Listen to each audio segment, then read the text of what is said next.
semuanya, perkenalkan nama saya Harpa Lesti Pratiwi. Di kesempatan kali ini saya ingin membahas mengenai topik body shaming atau mempermalukan tubuh orang lain. Topik ini sangat relevan di kehidupan sehari-hari. Tentunya kita pernah mengalami body shaming atau malah kita adalah pelaku body shaming. Body shaming atau mempermalukan orang lain dengan menyinggung bentuk tubuh orang lain seringkali terlontar lewat bercandaan dengan teman atau orang di sekitar kita. Perkataan basa-basi seperti kok kamu terlihat lebih kurus atau kok kamu terlihat lebih gemuk ya, kayaknya kamu lebih cantik kalau kamu berkulit putih. Kata-kata ini seperti biasa atau bercandaan namun sangat menyinggung perasaan orang lain yang menerimanya.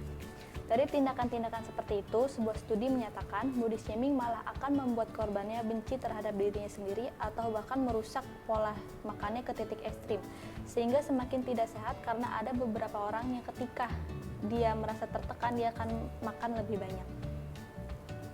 Lalu apa sih itu body shaming? Body shaming adalah tindakan mengolok-olok bentuk tubuh orang lain, baik dengan tujuan bercanda ataupun benar-benar untuk menghina. Korban body shaming seringkali adalah wanita yang gemuk, tapi tidak menutup kemungkinan terjadi pada pria yang kurus. Jadi tidak menutup kemungkinan semua orang bisa menjadi pelaku body shaming dan korban body shaming. Standar sosial dan kebiasaan yang sudah turun-temurun dilakukan membuat body shaming sering dipandang sebagai sesuatu yang biasa. Padahal dampak perilaku ini bisa sangat berbahaya bagi fisik maupun mental.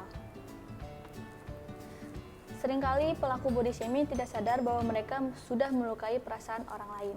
Lalu bagaimana kita tahu apakah kita pelaku body shaming? Berikut adalah tanda-tanda orang yang berpotensi bisa melakukan body shaming. Yang pertama, merasa lebih baik dari orang-orang yang obesitas atau memiliki kelebihan berat badan. Biasanya orang seperti ini menganggap bentuk tubuh yang kurus dan ideal adalah standar kecantikan.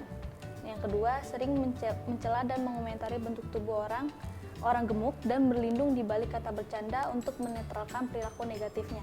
Ini sering terjadi di sekitar kita. Biasanya orang yang telah menghina seseorang, habis itu dia akan mengatakan kalau dirinya hanya bercanda. Yang ketiga, menggunakan bentuk tubuh orang lain sebagai usaha terlihat lucu di depan orang lain. Biasanya kita tanpa kita sadari kita telah melukai perasaan orang lain dengan mengatakan orang lain itu gemuk dan kita akan mengatakan dia seperti gajah, badak atau binatang yang berukuran besar. Yang keempat, memberikan orang lain celaan atau komentar negatif seputar bentuk tubuh seseorang. Yang kelima, melihat badan langsing atau ideal sebagai bukti kesuksesan, keberhasilan, mengontrol diri, dan ukuran kebahagiaan. Yang keenam, menghakimi keputusan orang lain soal pilihan yang diambil untuk tubuhnya. Yang kedelapan, memandang rendah orang lain yang bentuk dan ukuran tubuhnya tidak sesuai dengan standar diri sendiri. Kurang lebih 8 poin inilah yang dapat berpotensi menjadi pelaku body shaming. Semoga saya dan kita semua terhindar dari perilaku yang dapat berpotensi menyakiti perasaan orang lain. Setelah membahas perilaku yang dapat berpotensi menjadi pelaku body shaming, kali ini kita akan membahas bahaya apa saja sih yang terjadi jika body shaming dilakukan terus-menerus. Yang pertama, meningkatkan resiko obesitas. Orang gemuk yang menjadi korban olok-olokan body shaming seringkali mengalami peningkatan berat badan yang signifikan. Studi lain menunjukkan 6.157 peserta non-obesitas yang mengalami diskriminasi karena bentuk tubuhnya 2,5 lebih besar mengalami obesitas di tahun-tahun mendatang. Body shaming kepada orang gemuk juga meningkatkan resiko eating disorder pada korbannya. Lalu yang kedua yang paling berbahaya adalah meningkatkan resiko bunuh diri. Korban body shaming akan sering mengalami masalah psikologis seperti depresi. Meski tidak ada hubungannya langsung antara body shaming dengan bunuh diri, depresi yang timbul oleh body shaming tentu berkaitan dan merupakan salah satu penyebab utama seseorang melakukan bunuh diri.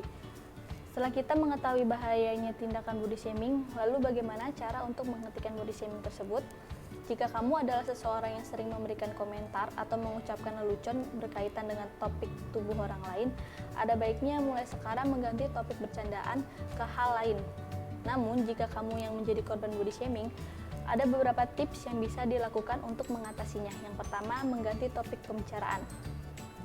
Hal ini paling sederhana yang dapat dilakukan dengan mengganti topik pembicaraan kamu dengan teman. Bila seseorang mengkritik penampilanmu, segera mungkin ganti topik pembicaraan. Contohnya, kamu kamu dapat mengganti arah pembicaraan dengan bertanya mengenai kabarnya dan aktivitas terbarunya. Yang kedua, menyatakan bahwa kamu memiliki cara kamu sendiri.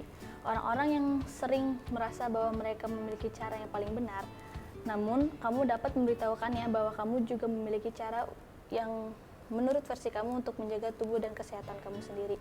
Misalnya, jika seseorang terlalu menekankan bahwa kamu perlu mencoba diet tertentu, kamu dapat menegaskan bahwa bisa menjaga kesehatan diri sendiri dengan pola makan yang sehat tanpa harus melakukan diet khusus tertentu. Yang ketiga, nyatakan perasaan secara jujur. Saat seseorang memberikan kritikan kepada tubuhmu, kamu bisa secara langsung menyatakan bahwa komentar yang diberikan orang tersebut sangat menyakitkan hati dan berharap mereka tidak pernah memberikan atau melontarkan komentar itu lagi.